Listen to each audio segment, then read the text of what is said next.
Good evening, everyone.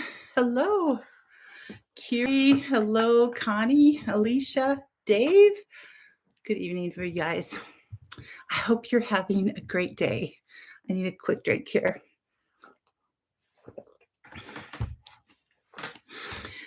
For anyone who's new, welcome to my live show.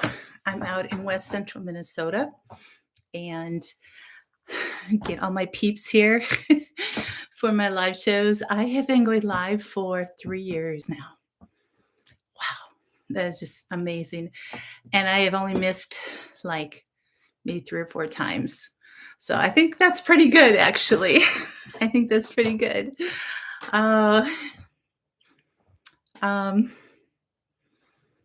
Alicia, that'll come. Yeah, and I throw out the names and I don't really say, hey, Dave at Oak Knob Farm, so I just, hey, Dave. So Michelle, hello. Hello. I know I miss you guys too. I have been trying to get because I have my own business and a couple other businesses as well as YouTube and all this. My taxes are very complicated and I do them myself. So it has taken a while to pull everything together. And I do e-file, but it still is a lot. And it comes down to, and the week or the couple weeks coming up to the deadline are just like, they end up getting filled with everything else and it just pulls me away from all the things that I need to do. And so, yes, I spent all last Monday pulling all my taxes together, but I got them done because I just don't want to file extensions, So anyway, Shady Hill, hello. Dave, that's so great. Yes. I kept a list for a long time too, and then just got to be so many people, I kind of lost track, but I'm trying to keep track of everybody. So Eli, good evening to you. Gil, hi. How's everybody? I know I saw that, Alicia, on, what is it? You put up a video on YouTube. So congratulations, 23 years. That's awesome. Very, very good. Hey, Debbie, good evening to you. Very, very cool getting all of us together here. So how is everybody? How was your Easter? It's been 2 weeks since I've been on. So how was your Easter? Or, I don't know if you had spring break the same week or not, and then your weekend. So just want to see how everyone's going. Just started raining and, you're getting rain, Kiri. That's good. That is wonderful. Hey, Matt and Sarah, how are you? Kiri, I still think that you should work on, you've got all that rock. You should start saving it, making a pile or whatever, but a little bit at a time, build yourself a rock cabin or a rock home. I think you could do it. Even if you put on 5 rocks a month, it's still something, right? Oh, it doesn't mean you have to just like build it all at once type of thing. So it was very cool here. Yesterday we actually had some snow. Saturday was almost 80 degrees here. And then I don't know if you guys had seen the radar, but it was just like massive system over the northern plains. And they were getting tornadoes east of Minneapolis and into Wisconsin. And so anyway, yeah, it was crazy weather from 80 down to, it was, we've got wind chills today in the single digits, I think, and maybe 15 degrees Fahrenheit. So yes, cool, very, very cold. Eli, that's so wonderful. Congratulations on another grandson. That is so nice. I'm so glad you had that. Very, very good. Easter was quiet. Did go out for Mexican food. Okay. Yeah, we Oh, Kiri, well then don't be lifting rocks, right? Yes, it is. This is cooler, definitely cooler than normal. I think our average is supposed to be right around 50, something like that, 45 or 50. Now, the rest of the week it's going to be a little bit warmer, but today we didn't get above freezing at all. So, um, yeah, it's kind of crazy weather. So, needless to say, I have not planted my peas yet because it is still getting quite chilly. And so this week there should be a couple days of nice weather. I can get out and at least start prepping my beds. And Henry Leslie Vermont, hello. Tim, hey, how are you? Um, yes, Kiri, take it easy. Be careful there. You're by yourself there, so that's, be very careful there. Yesterday was large cherry trees in full bloom. Oh my goodness. Carrots and beets are up. Wow. I have a question. So probably maybe more for the northerners. I don't know, but I have my river birch trees out in the front and had a guy trim a few good sized branches off last year. I did not have the opportunity to spray any sealant on those, and one cut is probably about this big, and um, I know these birches drip sap profusely in the spring, which they are doing now.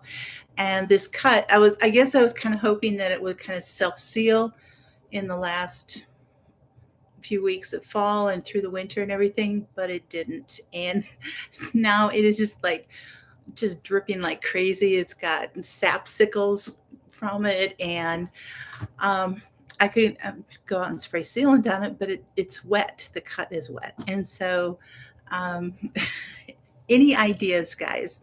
Anybody have any? I would love to hear from you if you have any ideas. Just because if I spray, like I said, sealant or spray paint or something on there, it's not going to stick. It'll just stick to the ice or to the sap and run off. And so, just some ideas would be great. Um, because yeah, it's going to be losing a lot of its, like I said, the sap and the fluid that it needs to get up to the smaller branches for the leaves. So anyway, love to hear some ideas. Hey, Katie. Oh, that's so great. I'm glad you're having a good time with all of that. But later, yeah, it'll slow down. Okay, so just let it run its course then. I could put a bucket under it, I guess. Start collecting what's coming there. I could do so. It should heal on its own. Yeah. Um, I figured it would do it after it stops running, but okay. I just didn't know if anybody had any ideas of, going out and having a dry cloth and cleaning it up and having a blow dryer on it while I spray paint, or or if like vinegar would stop it, or any ideas. So, all right. Yes, I could collect it and make birch syrup. I could do that. Definitely. Um, hey, Grammy Karen. Hello. How are you? So, anyway, we had a good Easter. I was with my dad and a couple other family members, and it was nice and quiet and good. I was kind of running all over the place, taking 2 trips to the cities and over the weekend, and and then again this weekend. So it's actually 3 trips within 5 days, 5, 6 days. Yeah. So anyway, it was a lot of running around, but it was all good. It's all good. Um, yeah, I'll call a nursery. Well, that's a good idea, Michelle. Maybe I should do that. Just see. Yeah, lots of driving, that's for sure. Because it was um, that was like 500 miles worth of trips. Yeah, 160 times 3. What is that? 480. Yeah, it's about 500 miles. So, anyway, it's all good. So hopefully we will get through all of this cold weather.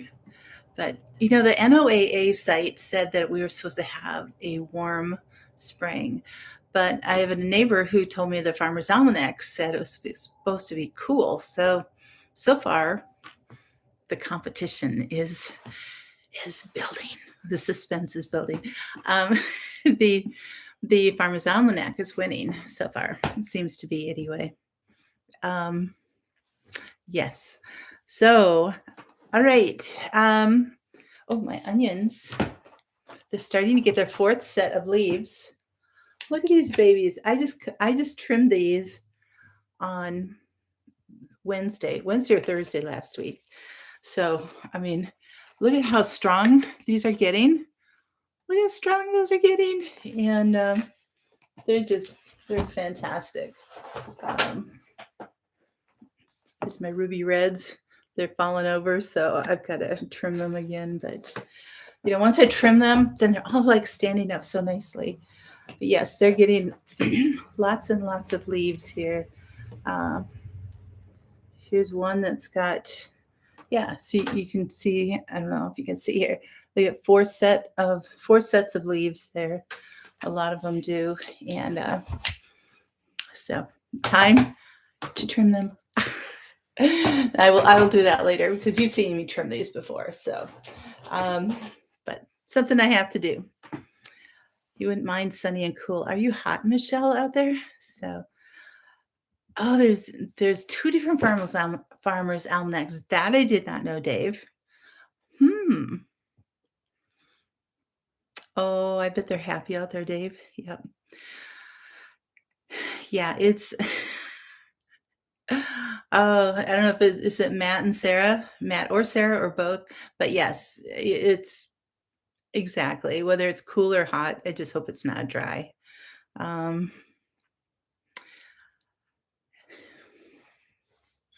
T-shirts, you gotta look coming for you. Yes, I know.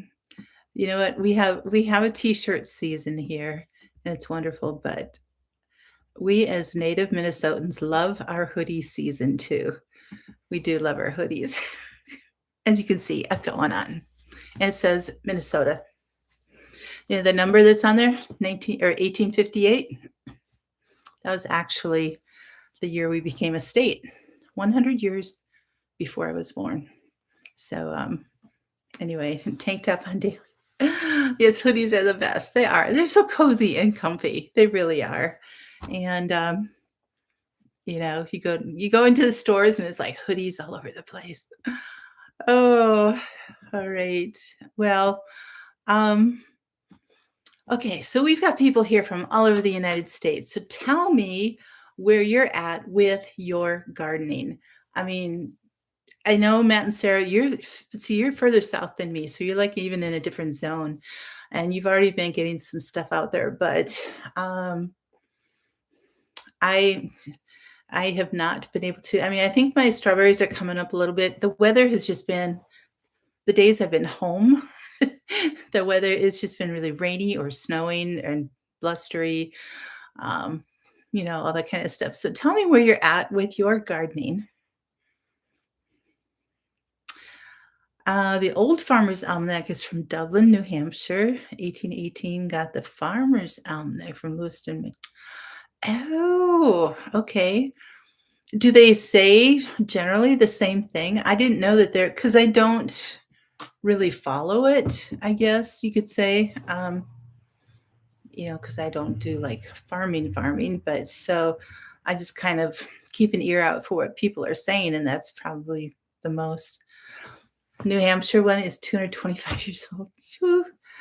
Yes, you do rock with plenty of rocks out there too.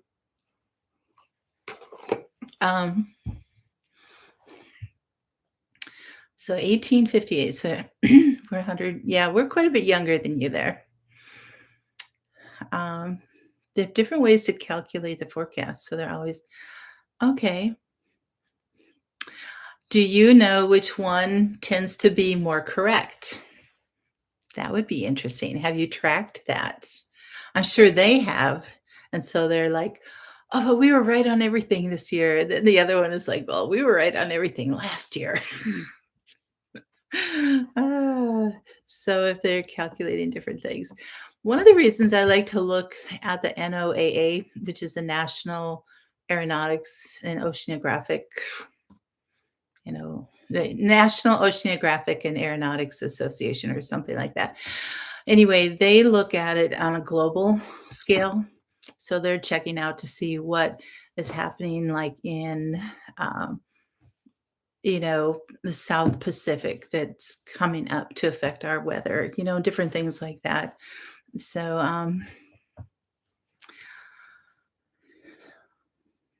Alicia has a great start on tomatoes. Yay, Alicia. Very good. More than 1 hour north of me and raised bed dirt was frozen this morning. Nightcrawler, I can believe it. I didn't even check my beds because, you know, it's 14 degrees out in the morning. It's like it's probably gonna be frozen. Goes in waves. One will be better for a decade. Oh, okay. Outside, you've cleaned up most of your raised beds, but won't be planting for several more weeks. I hear you. Usually get snow the third week of May. Indoor garden is going great. Gil, you're doing it. You're doing it. That is so great. Eli, do you still have all of your really tall beds? And you must be like harvesting already from what you grew over the winter then or something, right? Um, or not even grew over the winter, but planted like January, February or something. Um,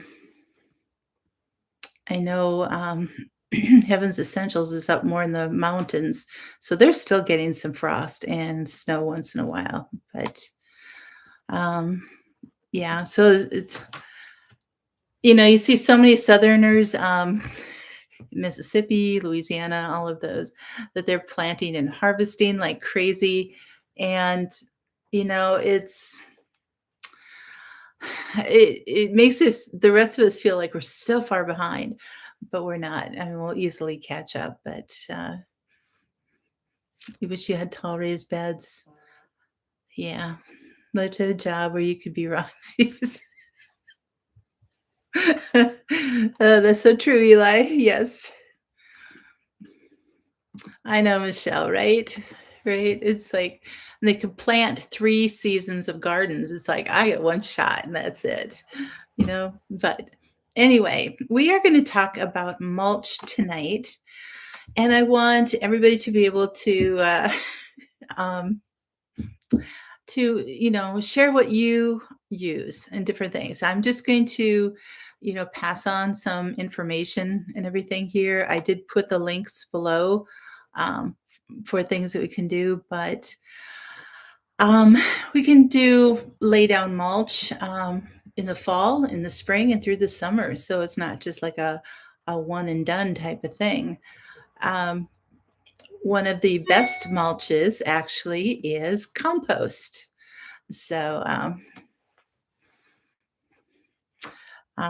trying to go back and forth through my things here.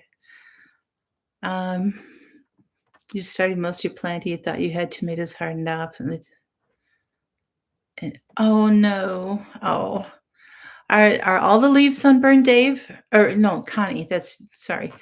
Um, Connie, did all of yours sunburn, or was it just a few of them, or what happened there? Oh, that's so discouraging. Pine straw. Yep. And what I have been finding out too is that there's different kinds of mulch for different kinds of vegetables and what they need. Obviously, you hear about like blueberries need a more acidic environment and everything, where not only for dirt, but for mulch and everything. So, pine needles, pine straw, that kind of stuff is really good because there's a lot more acid in that for the blueberries. But other vegetables or herbs or different things, they really need something different, and remember that your mulch is also going to add nutrients to whatever is growing. It's not just a covering. It's not just a weed barrier or, a moisture retainer.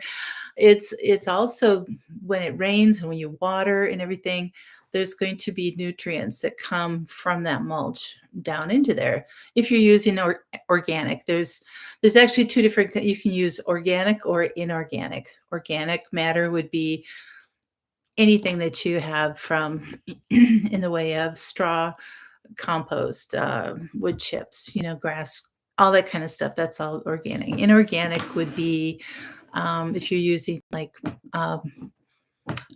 plastic weed barrier, that type of thing. So, hey, Far North Home, how are you? Pleased to see you here.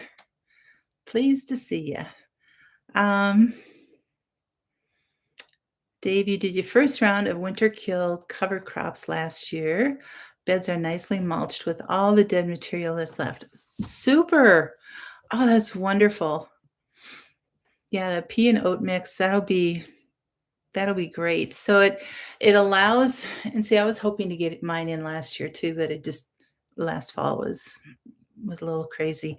But so if you have like if you're growing a cover crop in your gardens and your beds or everything for the winter to overwinter, there's a couple things that it's going to do. Not only is it going to add nutrients to it, and like Dave said, it'll be a nice mulch that's in there, but it also keeps the soil from compacting when you've got layers of snow over that and not being able to use it through the winter or whatever.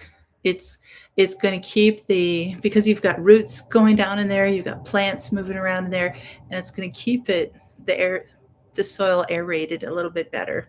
So so I think that that's an excellent choice there. Hey, keep it simple. How are you? Good morning. Good morning to you. It is evening here, but good morning to you. So anyway, compost not only builds soil texture, but it has nutrients that leach immediately into the soil. So it works the same way as every other mulch. Use generous amounts from your compost bin or your pile for the ultimate in mulch for the vegetable garden. Another one you can use is dry leaves. So I do have a bunch of those that I collect every fall to insulate areas around here. And then now in this next week, I will, because they're all wrapped up in tarps and stuff. So I will take those out and work those into the beds. I've tried in the past just filling my beds with the leaves in the fall. They blow away. So it's like all that work, all that effort. Even if I try to put some dirt over the top of them and stuff like that, they'll still blow away. So I have to, work hard at incorporating it and digging them in and stuff like that. So it's actually a little bit easier to do it in the spring and when I'm adding everything else. So dry leaves. So they say to gather copious amounts of dry fall leaves. You want to make sure that they're dry. If you collect leaves that are still fresh and wet, and you store, let's say, wrap them in a tarp or something or whatever, then what's going to happen is that they will not only get very compact, but they will mold and everything too. So you end up with a lot of bad stuff that you don't want to put in your garden. So you want it to be dry, okay? And you can actually put them immediately in your vegetable bed after collecting them. You can turn them under the soil. It does say just lay them on top of like a blanket. And it's like, that's great in theory. I've even put like boards across it and everything. And the winds we get here just I get 50, 60, 70 mile an hour winds coming through here. And no, it just it just takes everything, all the leaves out from under the boards and everywhere. And I go back out there and look at my garden. It's like, there are no leaves left. So yeah, shredded leaves stay put a little better. Very good. You know what?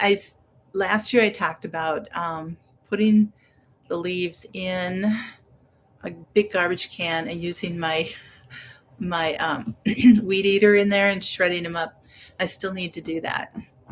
I haven't tried that yet, but that would be good for my comfrey leaves too. So, oh, Matt and Sarah, I know that you are growing a lot of comfrey plants this year, and once mine pop up, I'll be able to get some out to the rest of you. But when you use them for mulch or incorporating them into the gardens at all, make sure that you don't have any stems on them. In fact, I will, because the leaves get really big, I will actually cut right along the spines and then just ditch the rest. Don't put those, because even a stem from a leaf will start a whole new plant if you throw them in your compost pile or something. So you can do that. Gil, you're going to mow for the first time this year and start a new compost pile. Awesome. Cardboard cover the leaves and wood holding. Oh, I didn't even think about cardboard. I usually don't have that much to lay on top of there, but that is a good idea. Thank you, Michelle. That is a great idea.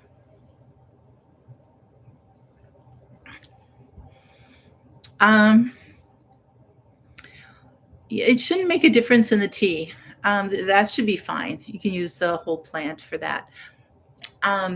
It's just if you're taking, a comfrey leaf, you've cut it off from the plant and you're chopping it up and putting it right directly into the soil, the stem will start a new plant. So, paper shredder and shred them down. Okay. Well, good idea. So, okay, yes, and then the next one on the list is newspaper or cardboard. So newspaper is one of the handiest gardening tools ever, and it's fabulous as an organic mulch. It's readily available to most people, and if you don't have any, your neighbor usually does. Newspaper is 100% biodegradable, and the critters in the soil love it. So all your little microbes and worms and everything. It says lay the paper down about 5 layers thick or more as the newspaper decomposes fairly quickly. If the wind is blowing around it while you're trying to spread it out, then just either dampen them with some water or pour a little bit of soil around onto the corners or something. But those will definitely work. You can dampen your newspaper mulch no matter what and cover it. And cardboard works exactly the same way, but it does last longer because it's thicker, right? It makes terrific footpaths between vegetable rows. So you could even do that. That would keep the weeds down and make a nice footpath there. Well, that'd be good. Swiss chard. Ooh, yes. You can have a really nice container of Swiss chard there, Tim. Absolutely. Hey, Henry, Leslie, Vermont. Does that mean that you're heading out? Thanks for coming. I really appreciate it. Absolutely. You get flyers. You've started using the flyer paper as tinder for your barbecue chimney. Works great. We'll use it for soil as well. All right. One of the things that I do is I get so much junk mail, and not just the junk mail, but also when you're going through like your records and you're getting rid of old papers that are beyond the 7-year mark that you need to save, all that kind of stuff. So I end up collecting a lot of paper that is shreddable, not envelopes with windows in it or anything like that. You don't want plastic or glue or anything like that on there. So anyway, I end up collecting enough through the year to be able to shred in the summer. And if I don't have enough, I can ask family members if they have it, but give their shredded paper. That very good, Eli. Absolutely. So one thing I started working on today, this is my first bag. It's not quite full, but it is full of shredded paper.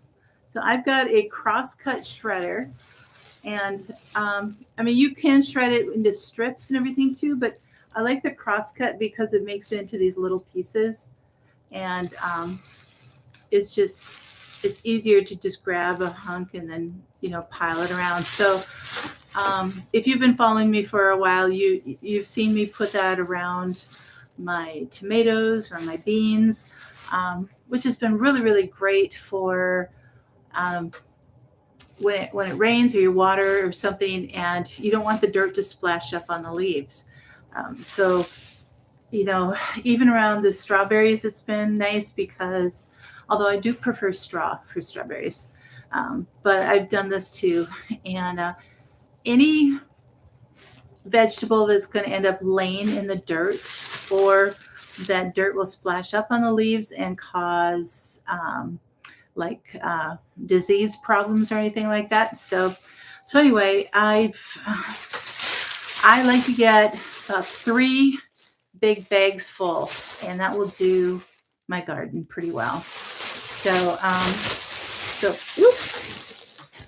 anyway, that's this so far, and I got shredded paper all over. Oh, but anyway, the paper shredder I have, because I know somebody's going to ask, is an Amazon Basics. So this is what it looks like. And I think it's, I want to say it's about a 3-gallon, 2.5 to 3 gallon bucket. Oh, there you go. So it's kind of thin, like that little window that I can see if it's getting filled up or not in here. And then the cover comes off. So if I can do this backwards here without smashing my computer, and see, you can see I've been working on shredding, so I've got all that shredding dust in there. And it's just really simple. The lever goes on, then it goes in reverse. And it's like every 10 hours or so of shredding, I have to run through like a sharpener sheet. And so you just get a pack of those and run it through. But really, once a year, I work at the shredding. I save it in a bin, and I just go through and shred it before I'm going to need it out in the garden, like this time of the year. I don't want to keep it stored in my basement or the shed or anything through the winter, because it would make wonderful nesting for mice. It's like, just don't want to invite that out, so I'd rather keep bins of paper tucked away in a closet and then pull them out and shred them now. So anyway, so getting ready for it, getting ready. Yeah, shard is CHARD. There's a D at the end of that, Alicia, unless you're doing a French version of it that I might not know. Hey, Deb, how are you doing? You planted strawberry seeds about 3 weeks ago. Is it normal? You still don't have any sprouts? Yes, that is very normal. Strawberry seeds take a very long time. Typically, when you are planting, you want to start strawberries and have them out, especially to be producing by the end of the first year or something. You want to buy the plants. You will be able to get plants from those, but you won't be able to get anything out of it this first year. You'll get strawberries out of it next year, most likely, but it can take weeks and weeks before it'll sprout. So yes, but that, kudos to you for for doing it with seeds. That is awesome. Yes, Eli, thank you. Patience. And so, soil temperature is key too then. So there you go. Absolutely. So, newspaper, cardboard, paper you can shred. Now, when I use this shredded paper, it does draw nitrogen out of the soil, or kind of doesn't draw it out, it kind of neutralizes it. So I have to make sure that I add more nitrogen in the way of fertilizer or compost, different things like that. If I'm using it in a bed that they need more nitrogen. So that is the only drawback with this. But it's free, free mulch, instead of buying bags and bags of other stuff, it's free. So, I'm okay with doing all that.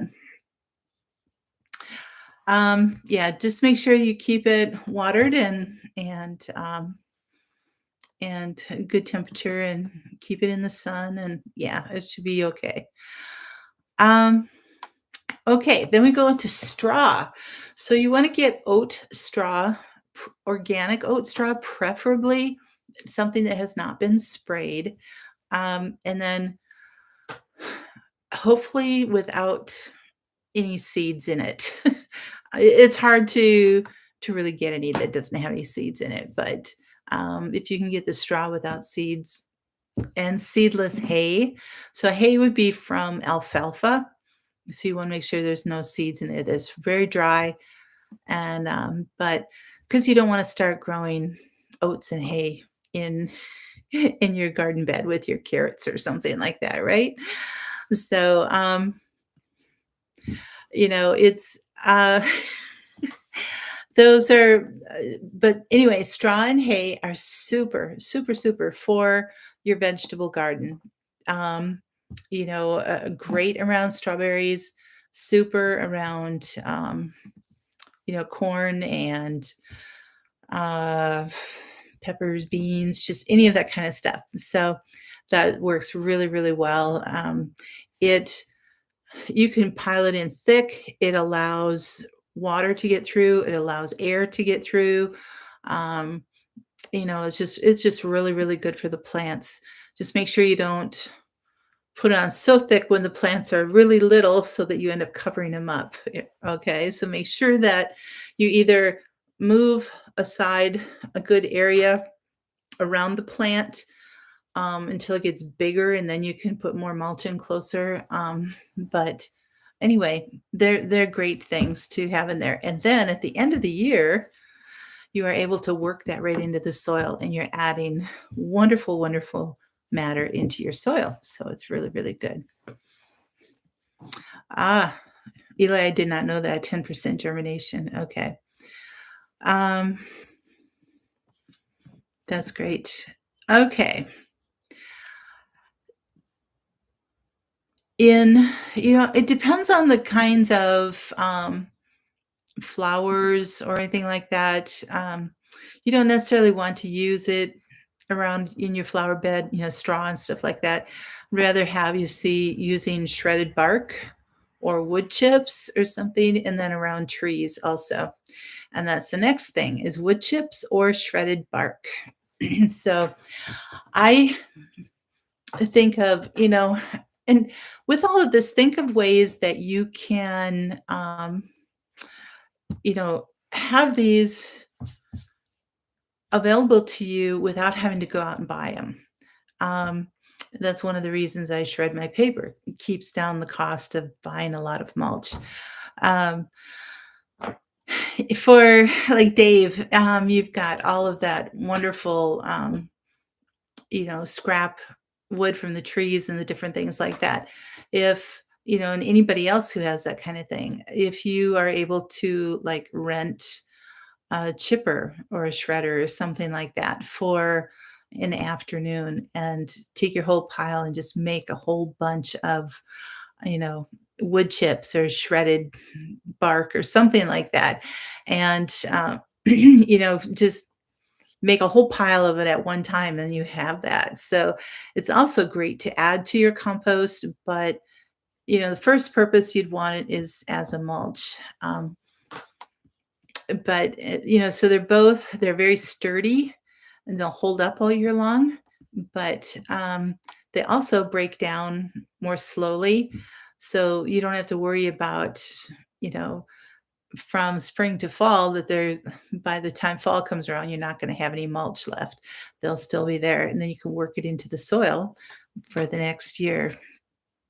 You just don't want to be too big of pieces, so to try to do that. So you too much scrap wood. Oh, but and I don't know if you're able to rent a shredder or a wood chipper. I um, I know that Homesteading Family in Idaho, I don't know if they bought one because, well, they just do a massive amount anyway. Um, but I think those are things that you could rent and do that. So, um,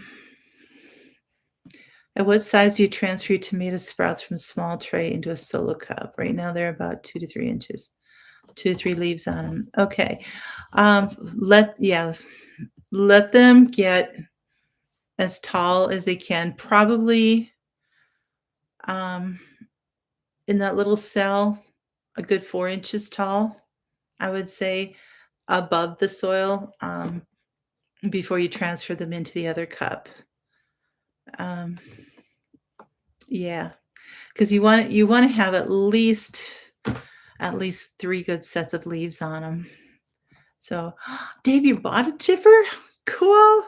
Awesome, awesome. Very good. I appreciate so much, you guys, the advice that you're giving Alicia. That's so great. Oh, your parents have a shredder? Nice. Nice, nice, nice. Um,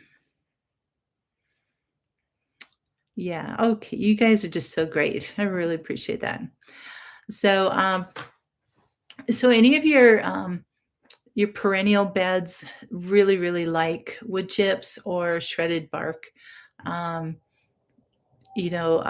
shredded bark is usually ends up being a cedar for the shredded bark. And if you can try to get cedar, that'd be the best. Because, and what I have found is that putting those around my herb plants really keep the bugs away from the herbs. So that's another thing to think about is what compost you're using or what mulch you're using can end up helping to keep away pests too. So, Alicia, that's great. I'm so glad. Um, so, yeah, and again for shrubs and for trees and different things like that. So your wood chips or your bark. Also, putting them, if you have um, either raised beds or, sorry, I got something in my eye. Raised beds or paths between your in-ground garden and stuff like that.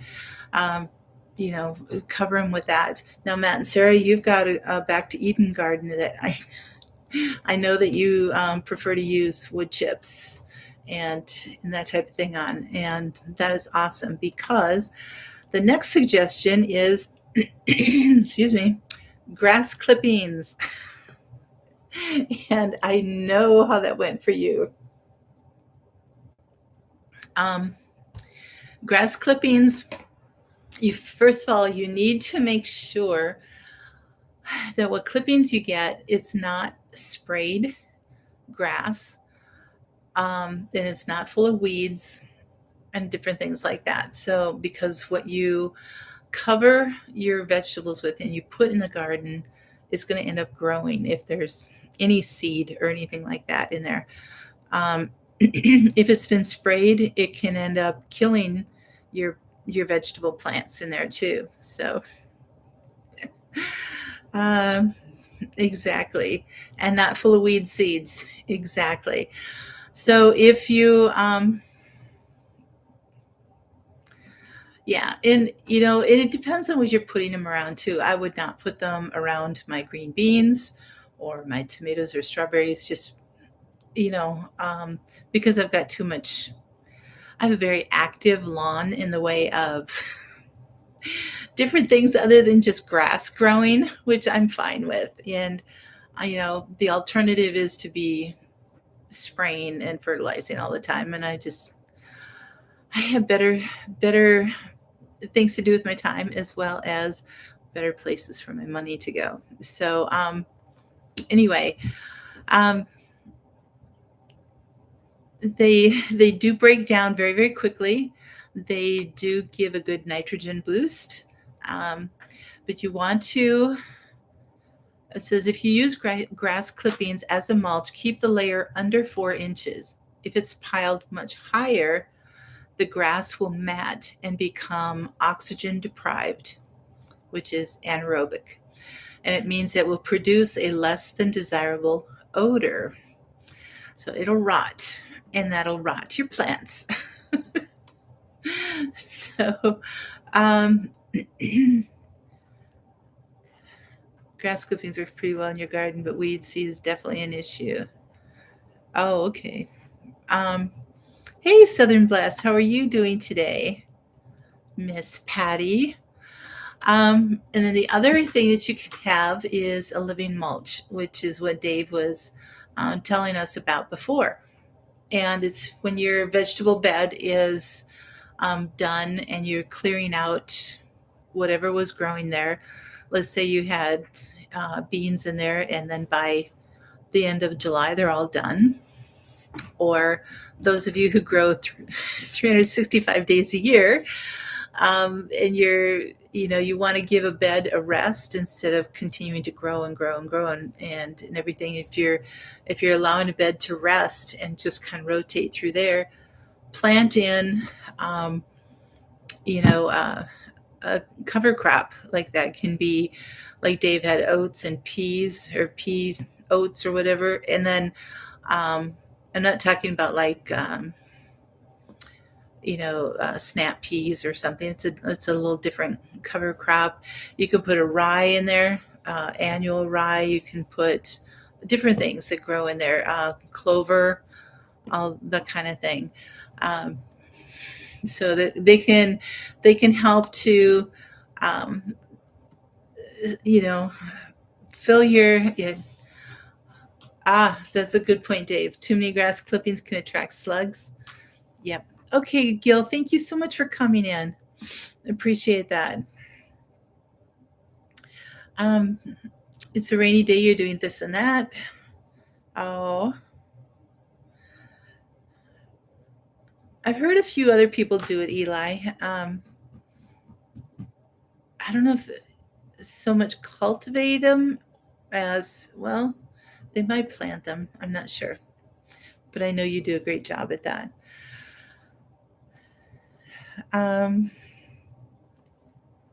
The topic is the food processing plant fires. Yes. As your standard, it was devastating up there. Absolutely. You use grass clippings about 2 inches deep. There's straight grass with no weed seeds or spray. Oh, there. See, that's exactly what you need. No weed seeds or sprayed thing or anything like that. So, that's exactly what you want. There's a place in Quebec that was hit too. Ooh, my goodness. Okay, there's another living mulch that you can think about too, and that's planting vining vegetables like pumpkins and squash and everything.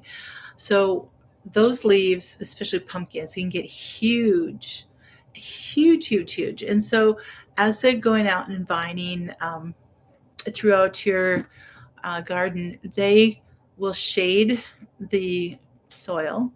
So when they're shading it, there's sun that can't get to that. And so the weeds don't grow very much, but it also will help keep the moisture in. So if you have this huge pumpkin patch that is lots of leaves and everything, you're not going to have much in the way of weeds. And again, that can help create a nice mulch. And in the fall, you can actually just clip a lot of those off and then just let them dry there, and then dig them into your soil. So pumpkin, squash, melons are another good one. Zucchini and cucumbers, they all shade out and smother the weeds. They actually help to bind the soil then to the earth and keep the soil moist longer. Yep. you can actually plant those trailing veggies among the taller crops like pepper plants. Did you ever think of that? Putting like vining. Matt and Sarah, I know you've done you've gone trellising up with your cucumbers. Maybe try putting some going through your pepper plants. I don't know. Although they grab on pretty quickly and they'll just crawl up the plants too. So maybe, I don't know. But the bigger ones anyway, they said just pepper plants, tomatoes, sunflowers, and corn. So they, if you can keep them on the ground and go in there and so they don't choke off the plants. Loose leaf lettuce can also be a nice living mulch. You can plant that around artichokes, onions, carrots, broccoli, cabbage, and beets as an effective weed barrier. Um, Lettuce does not take much from the soil, so it's a very light eater, they call it, and not a big competitor for other food crops. So that would be something that you could grow among all of your other crops too. So a garden that's been mulched needs very little cultivating, less watering, and because of these things will yield a maximum amount of fruit. So I think that's probably a really, really cool thing to have and to be able to do. Patty, your yard was so high with weeds and grass that you've not mowed because of rainy days and Mac being busy. Oh, we're making him look bad. Neighbors will do that at some point, won't they? There's like, I can't stand how high their grass is. Could I mow for you, please? Oh, I know.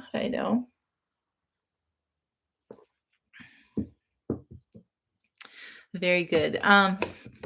So, Alicia, ways that you could mulch in containers and pots.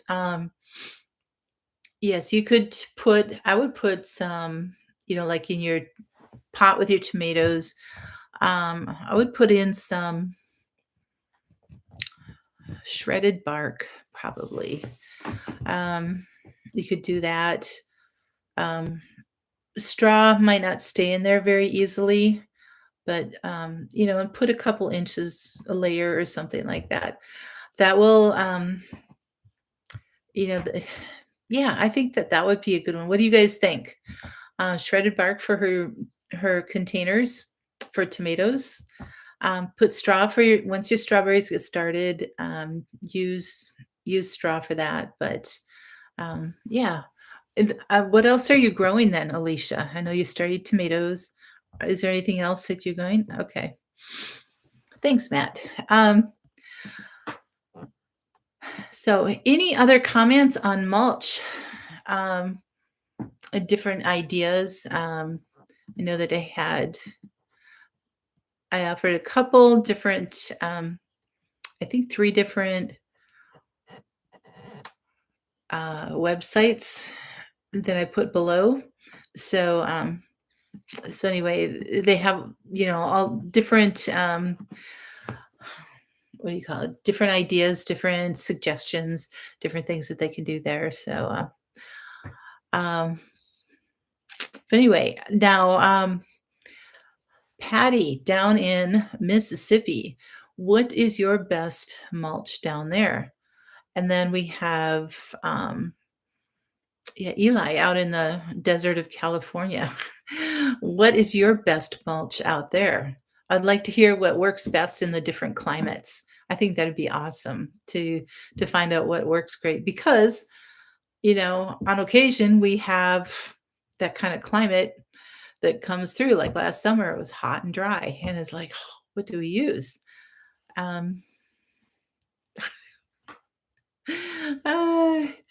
There we go.